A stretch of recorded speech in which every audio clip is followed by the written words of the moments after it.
I am Darius, this is Sugarless Crystals, your sugar-free destination of YouTube. Enjoy me. I'm guilt-free. Indulge. Today we have the best chocolate keto mud cake. Now, chocolate is like amazing to most people. I mean, it's just all over the place.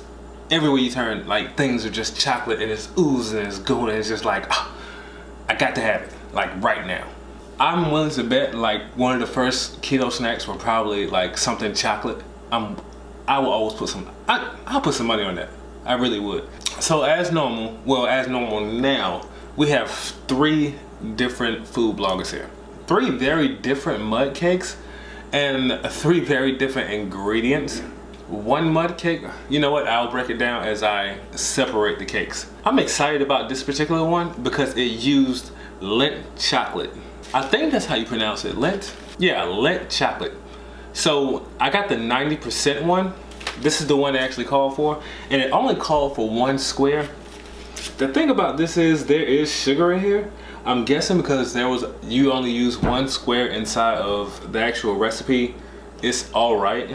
But I love this chocolate, so I tasted a square by itself, and to be 9%, it wasn't very bitter. So I'm thinking there's more than likely a significant amount of sugar in here. And like I said, that was just 1 square. The nutrition facts say for 4 squares are 7 gram net carbs. Now the square is rather large. That's a whole square right there. This one comes from I Breathe, I'm Hungry. Yeah, that food blogger. All right. So this particular keto mud cake contains 2 tablespoons of butter, 3 tablespoons of almond flour, 1 teaspoon coconut flour, 1.5 tablespoons of granulated sugar substitute.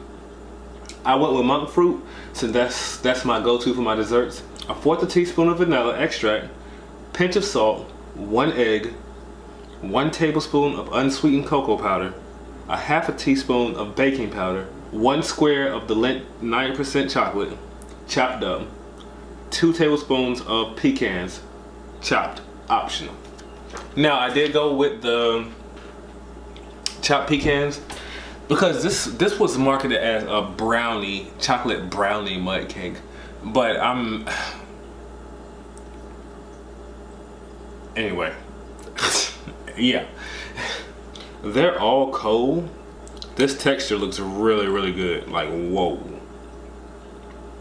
And I may get some Lindt chocolate in here. Look at that.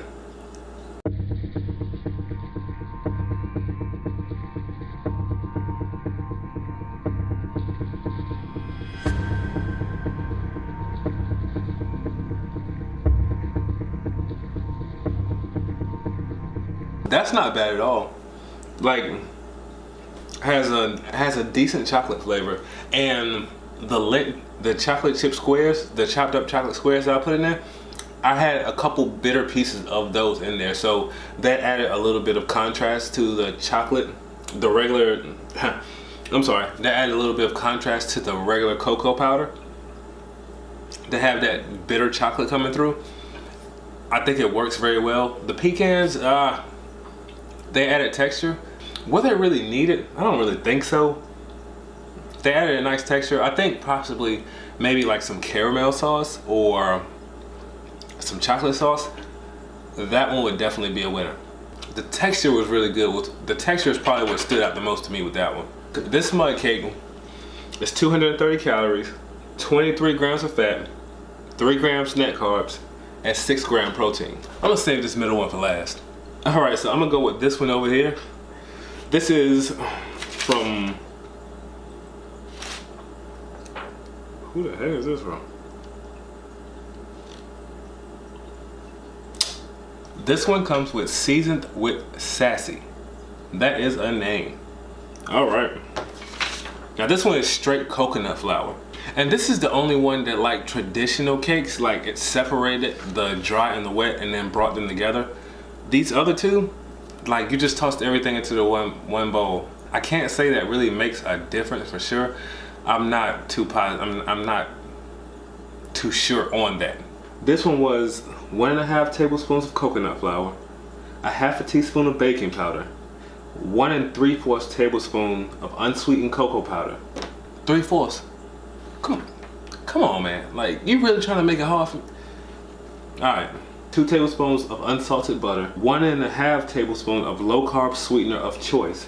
I use monk fruit. 1 egg, 2 tablespoons of heavy cream, 1/4 teaspoon of pure vanilla extract, 1/4 teaspoon of salt, and optional fresh strawberries. I didn't get any strawberries.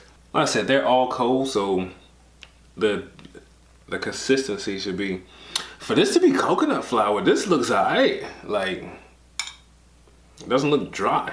For it to be coconut flour, I'm impressed.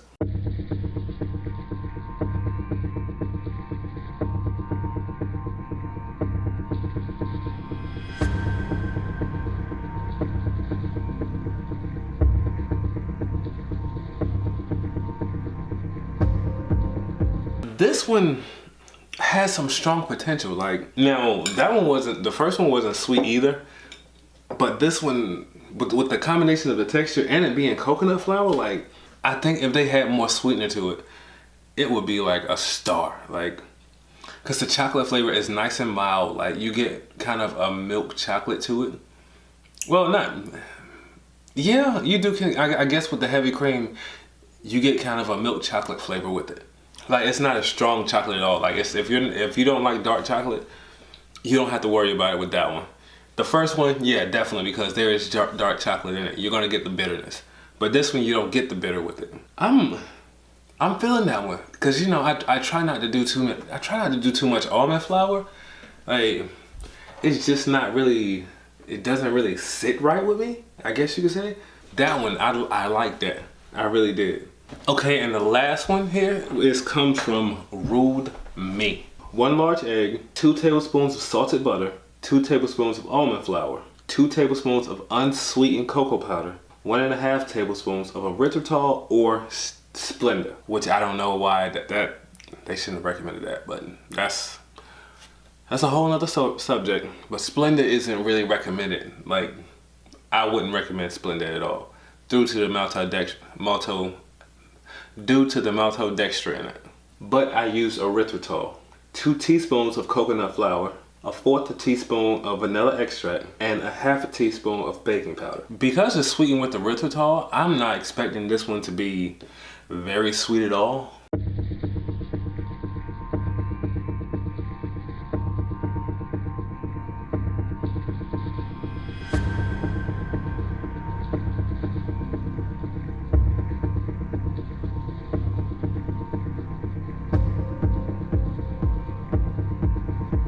It tastes like a chocolate cake.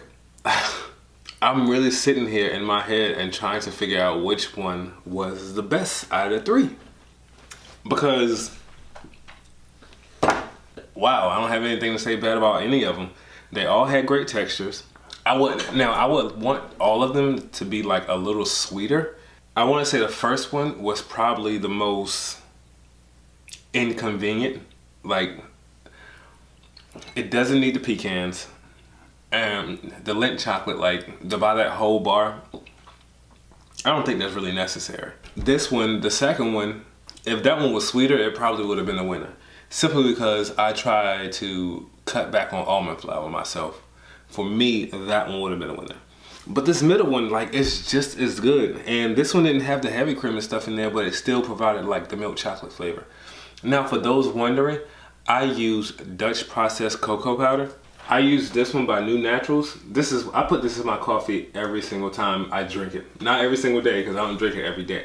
But every time I drink coffee, this is the cocoa powder I put in there.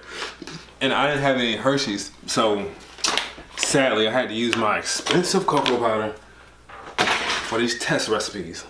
So if I had to give it a winner, to be honest, I don't want to do that. There are no losers in this particular one. All 3 of these work very, very well. If you're allergic to nuts, go with the one without the almond flour. That's gonna be great.